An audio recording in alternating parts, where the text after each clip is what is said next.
Today I'm going to be telling you about one of the craziest middle school moments from my life. Basically, food was thrown and it ended up being a brawl. In the 8th grade, I ended up in a food fight that I didn't start and almost got expelled for it. It was around noon at the lunchroom in the gym at Turning Point Academy. As me and the guys were sitting at the table, one of them goes, "If I throw this, don't say I started it." We all look around and we're like, okay, we're not going to say anything, thinking he's not going to do it. He looks around to make sure no teachers are looking, then he ducks, grabs the orange juice carton and tosses it up in the air, and it lands and hits the other side of the girls' table on the other side of the lunchroom. The girls end up looking at us in shock, and we're just dying laughing so they know we did it. Then one of the girls gets up from her seat, walks over, and throws juice at the people at the end of the table. I didn't get hit because I was on the other side of the table. Then food starts flying. From my table and the girls' table. When I say food was flying, there was apples, tomatoes, oranges, chickens, empty milk cartons, and even forks. I'm just sitting there looking at everything unfold because I'm like, okay, I'm not gonna throw anything. I'm gonna get hit. Then boom, I get hit in the back of the head. So now I'm like, okay, all bets are off. I look around, I grab a tomato from my tray, make sure nobody's looking, and I just toss it up in the air, and then boom.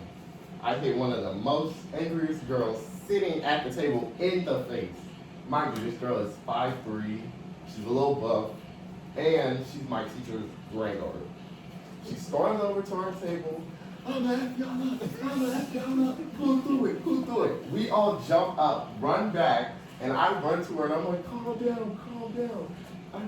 Calm down, you're okay, calm down. She's trying to figure out who it is, and I know it was me. Then my teacher sees all the commotion and runs over and is like, what's going on?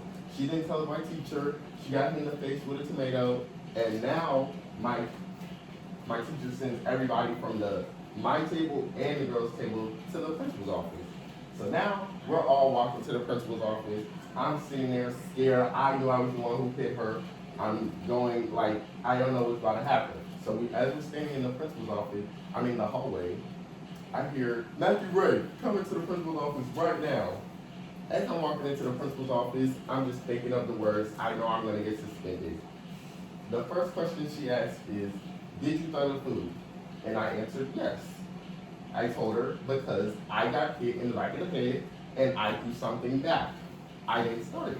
She then said, "Who threw something?" I pretended as if I didn't know when I really did.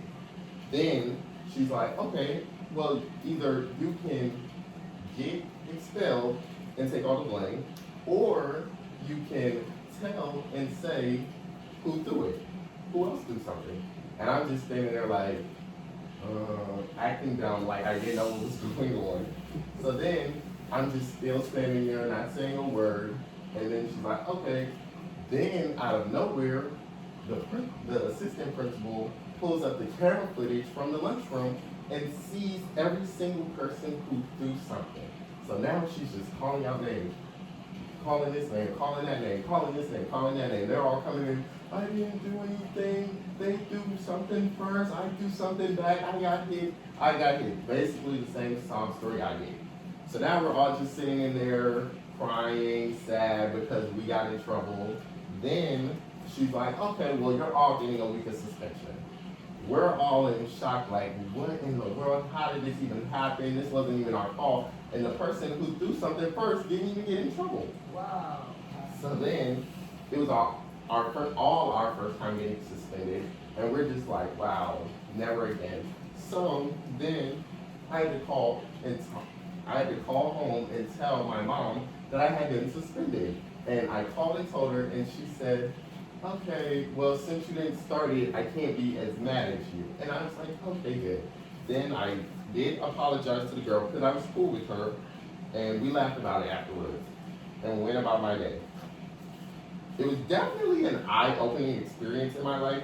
I never got in trouble again after the incident because I know that removing myself from a situation that could get me in trouble is the best thing to do for myself. And that is the end. Great. All right.